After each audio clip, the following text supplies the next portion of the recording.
Hey, what's up? What's going on, everybody? How y'all doing? Ooh, tired. Tired. Had a late night last night. And unfortunately, it wasn't a good late night. I received a call. I'm sorry, a text from my son, Isaiah's 10:15. It was, Dad. And then shortly after that, hey, Dad, can you call me? Dad, I need to talk to you. And I didn't see it. My phone was up here charging. I didn't see it until about 10:30. By the time I got to it, I texted him back. Hey, what's up? You okay? What's going on? No response.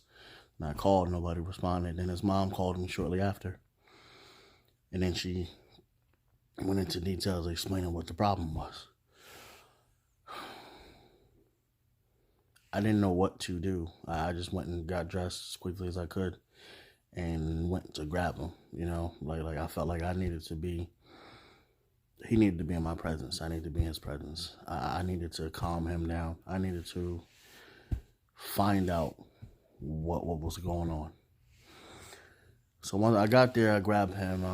We hopped in the car, went to go grab something to drink, and then I brought him back over to my place. And we started talking. You know how you prepare for certain things in your mind, you play things out in your head, almost like the pregame before things happen. I've been doing that for years, pretending to having a conversation with my son and letting him know why me and his mom didn't work and how, That conversation happened last night. And the end result of it was he left me with this. He left me with, when you left, Dad, I felt like you left me.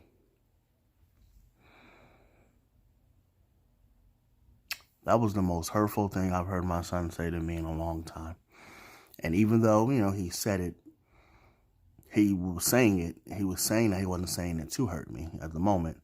It still hurt because I did leave. I did leave the situation, but my intent was never to leave them.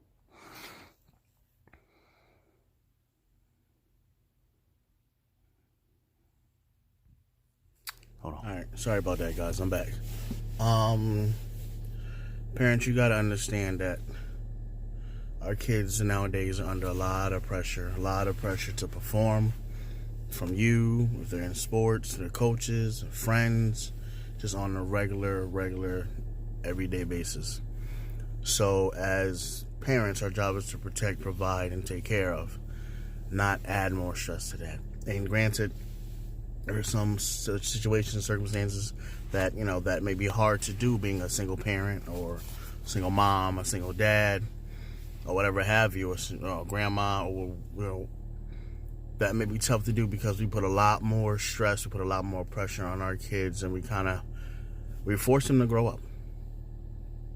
This generation, they're not built for that. They're not. Every generation has their key. Toughness in this generation, Isaiah's and Jeremiah's and Amelia, that's not what they're built on. They're built on, what you see is what you get, so they're not built on that toughness that the generation before them were, and the generation before them and my generation. Like we were, like, you had to be tough, and you didn't have to be tough for anything other than that's what it was. And I mean mentally tough. I mean physically tough, spiritually, whatever toughness what you had to be, and you learn that. Nowadays, these kids are so gummy. I call it gummy. You know what I'm saying? They're so soft. They're so like everything hurts me. It's sensitive. And okay, cool, great, but we got to meet people where they're at. And I'm saying that to say, parents, we don't know it all. Parents, we've done it. Parents, how we think is not going to be how they think.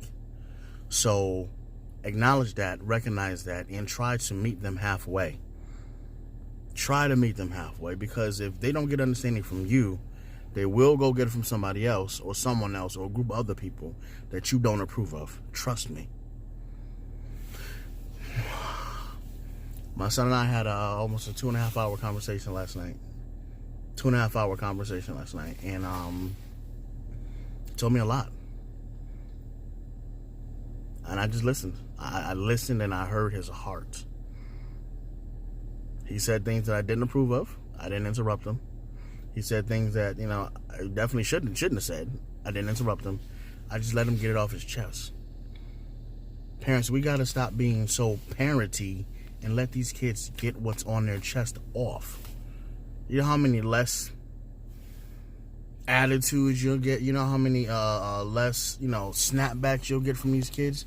Because all they need is someone to listen. Shoot, as adults, we need somebody to listen. So, come on. It was a good conversation. I said what I needed to say. I prayed about it. We prayed together. We hugged. We cried. We hugged. We cried. We have a better understanding of each other's responsibility in our world right now, Isaiah and myself. And what I mean by that is my son felt like he had to be the man. He had to be the adult. Because I've always stressed up on him, you're the older child. So, and God forbid anything were to happen to me, you have to play that role. You have to be the older child. What I didn't specify is you're a kid first. You're a kid first. You are a 15-year-old boy with a girlfriend, playing high school sports, trying to get into private school potentially, trying to better your life. You're a 15-year-old kid first. So I explained that to him. I broke it down in detail what I meant by, hey, you're in charge, you're the man of the house. Once I and his mother, separated, what I'm telling y'all, what I meant to tell him was, you're the oldest, so lead by example. You're not perfect. You're gonna make mistakes, but try your best to lead by. Show your younger sister, show your baby sister, show your younger brother that at the end of the day, no matter what, that you're gonna do your best no matter what. In school, in sports, in your relationships, helping your mom, helping me, whatever. Don't forget the things that I taught you. That's what I meant to say. That's what I assumed, and that's on my part, because the first 3 letters of assume, I stress very much, is an ask if you don't really know. That's what I assumed he understood at the time that I explained it to him.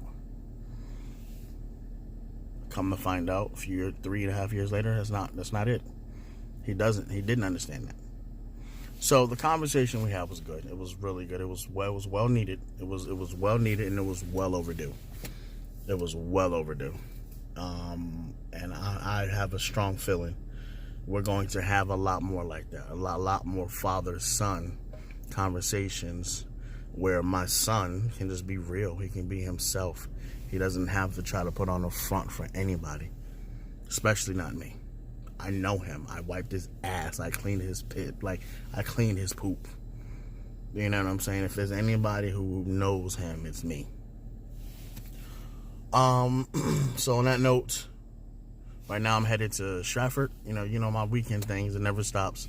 Headed to Stratford for pitching practice with Jasmine, and then we have University of Bridgeport bat around sessions at 5. So I'm gonna go grab Moody, get her for that. Lanisha's not going with us today. She has stuff to do. Shout out to my nephew Joe. His birthday is the 16th, if I'm not mistaken. Yes. So happy birthday, Joe. My nephew Anthony, his birthday was yesterday, Valentine's Day. I love you guys. And Uncle Will's busy. He's running around doing what he's doing, but I'm definitely going to get around to you guys sometime this week to hang out and chill and just kick it with you guys. All right, I love you guys. Happy birthday, too, and God bless you. So that's pretty much it right now. So, let's go.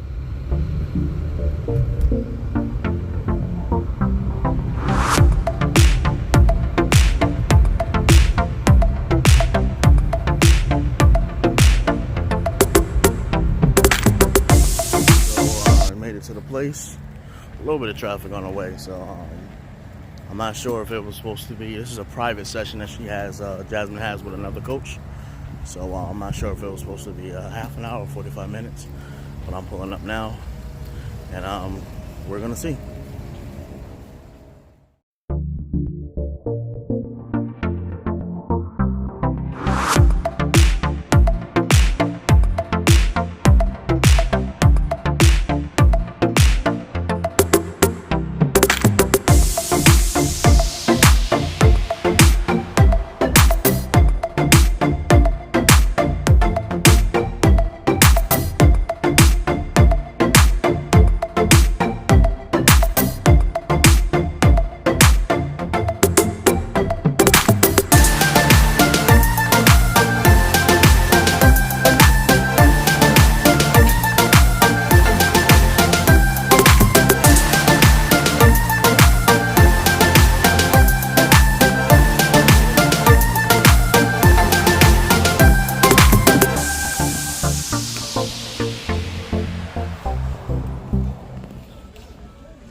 grab Maya so we can go to our 5 o'clock practice at UB with the UB softball team.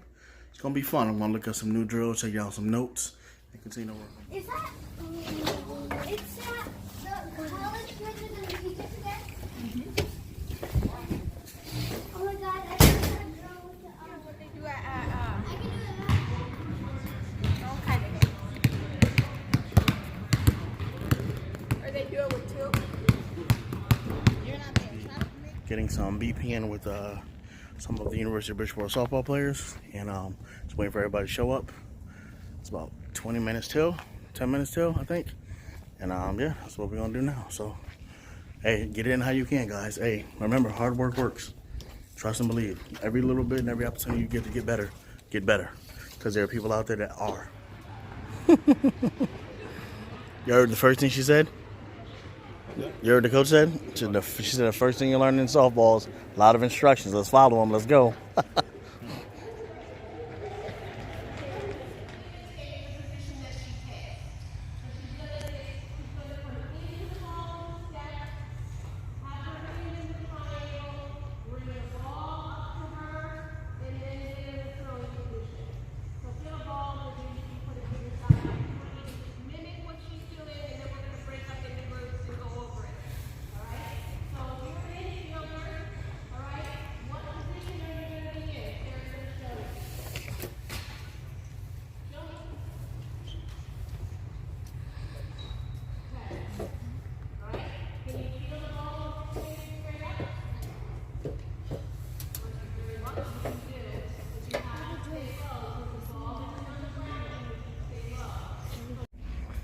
So right now we're still here. We're still at the Wheeler Clinic, the Wheeler Recreational Center at the University of Bridgeport, and the girls are going to do multiple drills with the University of Bridgeport softball team. The coach is awesome. She's great. She's welcoming. She's inviting. She's encouraging, and we have girls from every age possible. We have girls from I think Maya's the youngest. She's 8. We have girls at 11, 12, 13, 14, all the way up to college here. And it's dope to see this, like, because the girls can kind of see what they can be if they continue to work hard and practice. So I'm excited about that. I'm excited to be a part of it. I took down some notes, took some drills, took some ideas. And again, at the end of the day, these drills that these girls are going over in college are literally the same drills we're doing. So now it was good for the girls. It was good for me as a coach to let the girls see that this is what they do in college too. So if you get it down packed and you get it right and you remember it and, form and develop that muscle memory, you can end up here in college.